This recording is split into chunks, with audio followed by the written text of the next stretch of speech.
Morning mga kababayan, mga brothers and sisters. So ngayong araw po ay pupunta kami ng bundok at marami kaming dalang package ngayon.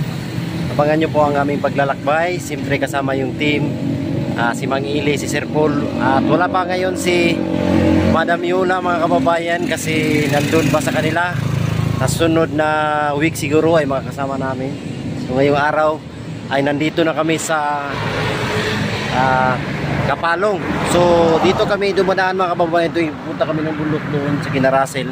Pupunta kami doon mga kababayan. At samahan nyo kami sa aming pagmimisyon ngayong araw. At ayan mga kababayan, yung ano namin, packages na dala. Ang dami.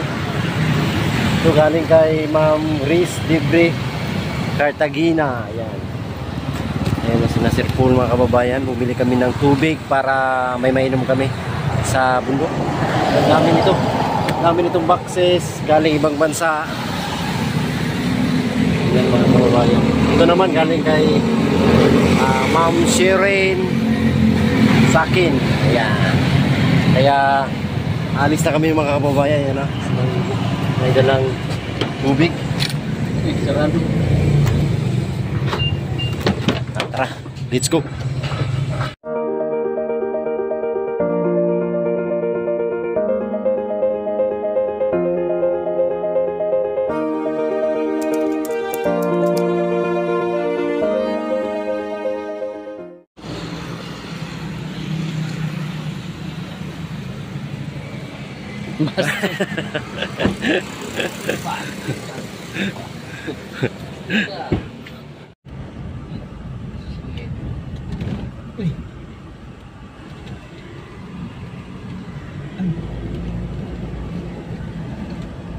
Yung mga kababayan, nandito kami ngayon sa isang panibagong lugar na ngayon lang namin napuntahan dito sa part ng Agusan. Tingnan nyo naman po yung mga bahay-bahay dito. Yun o, grabe, sobrang kaliliit. Ayun, nandun na sila Sir Paul po mga kababayan. Tingnan nyo naman po, yan o, yun, ito pa o. Tapos yung daanan nila mga kababayan is napakaliit doon sa likuran. Daanan na namin. Panoorin nyo po sa vlog ni Sir Paul mga kababayan ang mga bunga-ganapan namin dito. May mga pasahero kami dito na galing doon sa... Saan kayo galing? Sa school? Gikan? Sa... Mundol dito? Nursery? Nagun sa man mong nursery? Kayo mo sa pastor? Nag-worship? Sumakay sila sa akin at uwi daw sila doon sa Mundol. Yung lugar dito mga kababayan, no? Yan, mga kabundukan. Yan, no?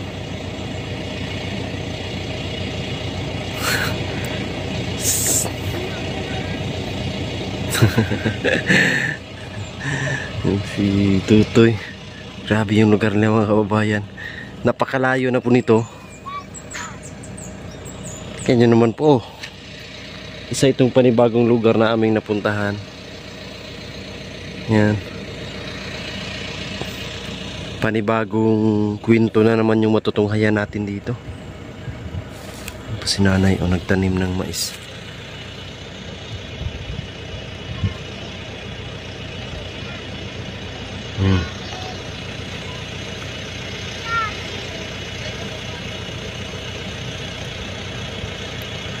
Na yan yung kabuhayan dito mga kababayan, yung ginagamit na magtanim ng mais.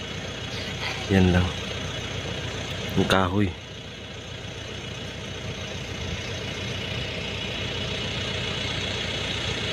Talagang grabe, napakalayo na po dito mga kababayan. Sila may mga dala kaming mga packages po para ipamigay sa mga ano dito, mga community.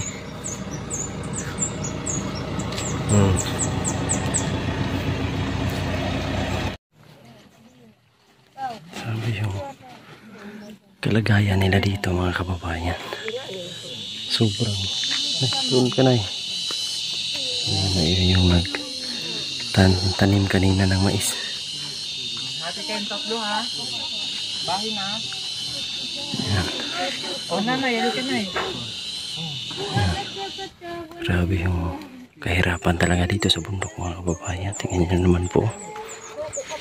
Tapos pagsasaka lang talaga yung ano dito. Ayan. Pinagkukunan nila ng pagkain, talagang pagsasaka lang sa kabundukan.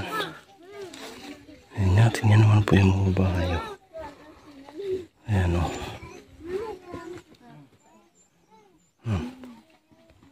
Grabe. Ramdam ko talaga yung ramdam mo talaga yung kahirapan dito mga kababayan.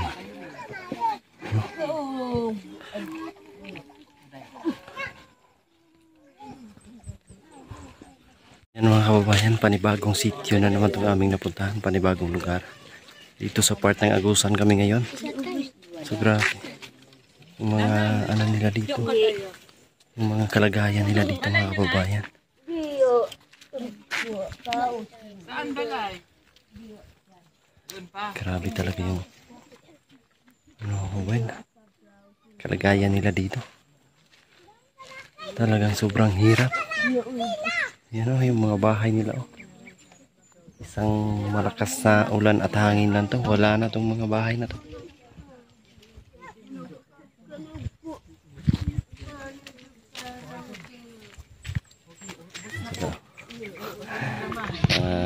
Talagang nakapagbigay ng saya sa amin mga kababayan is makikita yung ngiti nila na makatanggap na.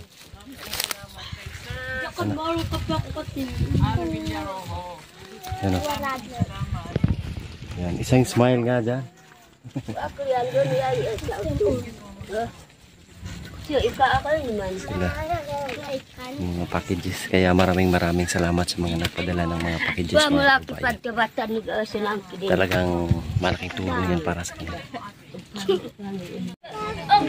Oh, nahulog. Sakto ra ha.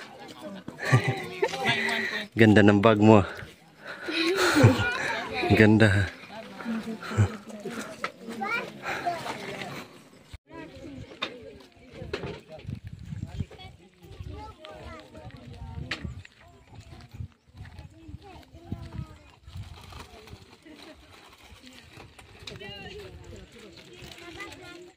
So pinagpatuloy namin yung daan mga kababayan. Ayan. Yan, pinagpatuloy namin yung daan papunta rito. So dating gawi ay sa mga lugar na pinupuntahan ng Pugong Biyahero ay i-share natin. So nandito pala kami sa Mundul, part ng Barangay Gupitan, sa May Kapalong mga kababayan. Grabe yung lugar nila. Panibago sa paningin. Panibagong lugar na napuntahan ng Pugong Biyahero, panibagong nabigyan ng tulong ang mga kababayan natin dito. Kahit kunti lang, malaking biyaya na yun para sa kanila mga kababayan. Pupunta dito ng team at siyempre may dala-dala kaming mga packages para na rin may paibahagi sa kanila mga kababayan. So, sina Sir Paul, Mang Ili, ayan nandoon na. So kami lang po tatlo ngayon. So, sa ngayon ay nandito tayo na tingin-tingin sa kapaligiran. Ay, siyempre silip-silipin na din natin mga kababayan yung kung anong mga nasa paligid at i-share natin sa inyo ang lugar na aming pinupuntahan, ang magandang tanawin. Tara, let's go. So ayan mga kababayan, ito yung lugar nila dito. Grabe.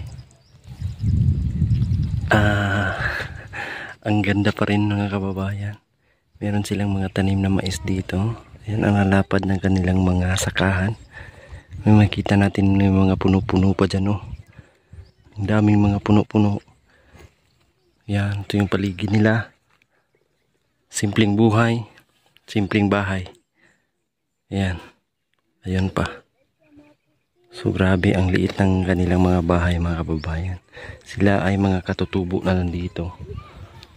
So, ang lugar ni Russell ay makikita natin dito na part mga kababayan sa kabilang bundok. So, nandito kami sa kabila.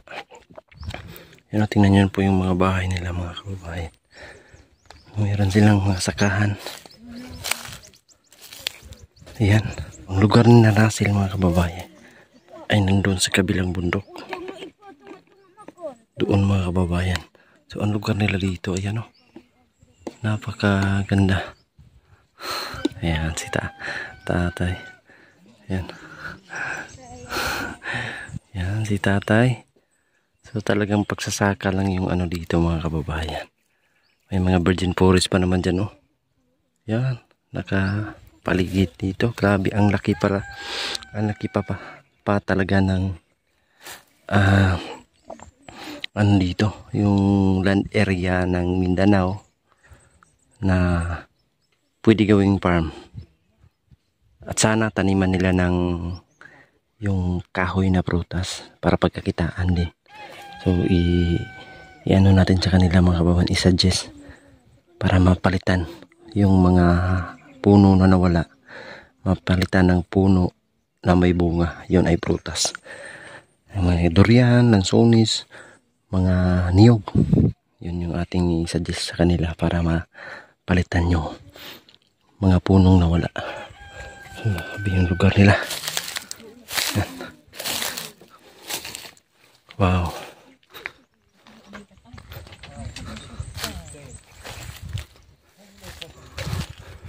May bahay pa rin doon mga kababayan, oh.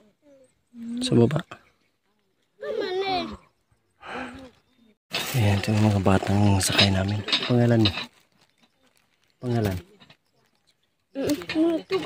Marjorie. Marjorie, ikaw? Aisa Sel. Aisa Sira.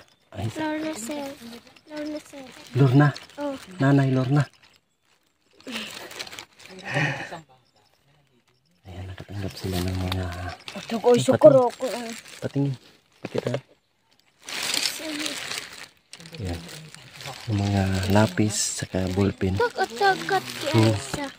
Ibigay nyo yung iba sa ano ha, yung mga klase nyo. Yung walang ballpen. Ayan. Kasi marami yung natanggap na. Galing sa package po yan kay Sir. From Australia. Ayan, thank you so much. Natanggap din sila ng bag, tsaka sapatos, sandal. Para magamit nila sa kanilang pag-aaral. So nadaanan lang namin sila doon kanina. Habang papunta kami rito mga kababayan.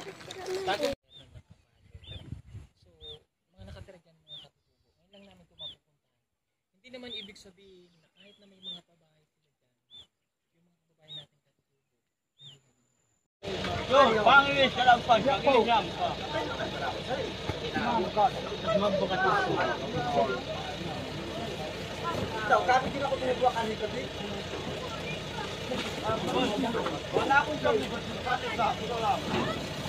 Mga kababayan, galing na kami doon sa isang sitio. So panoorin nyo po sa vlog ni Sir Paul kung mga ganapan na nandoon.